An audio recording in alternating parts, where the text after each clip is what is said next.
ମୋ ନାଁ ହେଉଛି ସସ୍ମିତା ନାୟକ। ମୁଁ ହେଉଛି ଏଠିକାର ନର୍ସିଂ ଅଫିସର ଆଉ ଏଇ ହିନ୍ଦୋଲ ମେଡ଼ିକାଲର। ଆଉ ଆଜି ଆମେ ଗୋଟେ ସମସ୍ତେ ମିଳିମିଶିକି ଗୋଟେ ବ୍ଲଡ଼ ଡୋନେସନ୍ କ୍ୟାମ୍ପ ଅର୍ଗାନାଇଜ୍ କରିଛୁ ଆଉ ଭାବୁଛୁ ଆଶା କରୁଛୁ ଆପଣମାନଙ୍କ ସମସ୍ତଙ୍କର ସହଯୋଗରେ ସେଇଟା ଠିକ୍ରେ ଚାଲିବ ବୋଲି। ଆଉ ବର୍ତ୍ତମାନ ଯେ ଚାଲିଛି ଠିକ୍ଠାକ୍।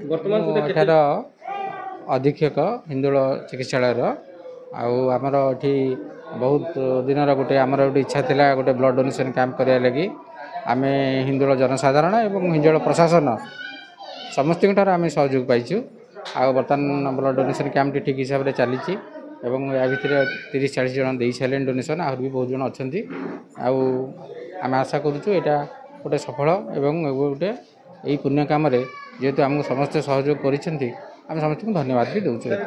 এই ଡୋନେସନ୍ କ୍ୟାମ୍ପଟା ଆମର ହିନ୍ଦୋଳ ଚିକିତ୍ସାଳୟ ଏଇଟାକୁ ଆୟୋଜନ କରିଛି।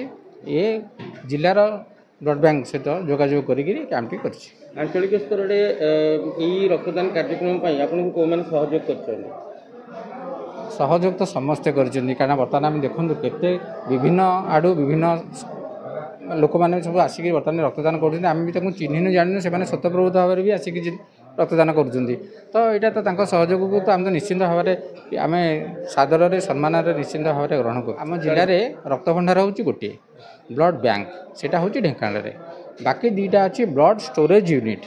ବ୍ଲଡ଼ ଷ୍ଟୋରେଜ୍ ୟୁନିଟ୍ ଦୁଇଟା ଆମର ଅଛି, ଗୋଟେ କାମାକ୍ଷାନଗରରେ ଅଛି, ଗୋଟେ ହିନ୍ଦୋଳ ଅଛି। ବ୍ଲଡ଼ ଷ୍ଟୋରେଜ୍ ୟୁନିଟ୍ରେ ବ୍ଲଡ଼ ଆସିକି ଏଠି ରହେ, ଯେଉଁଠିକି ଆମର ଏଠି ଯେଉଁଠି thalassaemia patient, sickle cell patient, pregnant women ଏମାନଙ୍କୁ ଏମାନେ ହଇରାଣ ହେବେନି, ତାଙ୍କ ସୁବିଧାରେ ସେମାନେ ବ୍ଲଡ଼ ପାଇବେ। ସେଥିପାଇଁ ଏଠି ଗୋଟେ ଗୋଟେ ବ୍ଲଡ଼ ଷ୍ଟୋରେଜ୍ ୟୁନିଟ୍ ଆମର ଅଛି। ଏଇଟା ବ୍ଲଡ଼ ବ୍ୟାଙ୍କ ନୁହଁ। ମୁଁ ସୁଚିତ୍ରା ସାହୁ, MLT SDH ହିନ୍ଦୋଳ। ରକ୍ତଦାନ କ୍ୟାମ୍ପ ଅର୍ଗାନାଇଜ୍ କରିଛି ହସ୍ପିଟାଲ, ସେଇଟା ସତ, କିନ୍ତୁ ସମସ୍ତଙ୍କର ସହଯୋଗ, ପବ୍ଲିକଙ୍କ ସହଯୋଗ, ସମସ୍ତଙ୍କ ଆପଣମାନଙ୍କ ସହଯୋଗ ପାଇଁ ଏତେ ସୁରୁଖୁରୁରେ ଆଜି ବି ଆମେ ଏକ୍ସପେକ୍ଟେସନ୍ ବି କରିନଥିଲୁ ଏତେ ଭଲସେ ଚାଲିବ। ଆମେ ଯାହାକୁ ଜଣେଇନୁ କିଛି ଇଏ ନାହିଁ, ଆମେ ବାହାରେ ଗୋଟେ ପୋଷ୍ଟର ବ୍ୟାନର ଲଗେଇଛୁ, ତାକୁ ବି ଦେଖିକି ମାନେ ଡୋନର ମାନେ ଆସୁଛନ୍ତି, ଦେଖିକି ବହୁତ ଖୁସି ଲାଗୁଛି। ସମସ୍ତଙ୍କ ସହଯୋଗ ଅଛି ବୋଲି ଆମେ ଭାବୁଛୁ ଯେ ଆଜି କ୍ୟାମ୍ପଟା ବହୁତ ଭଲରେ ହେବ।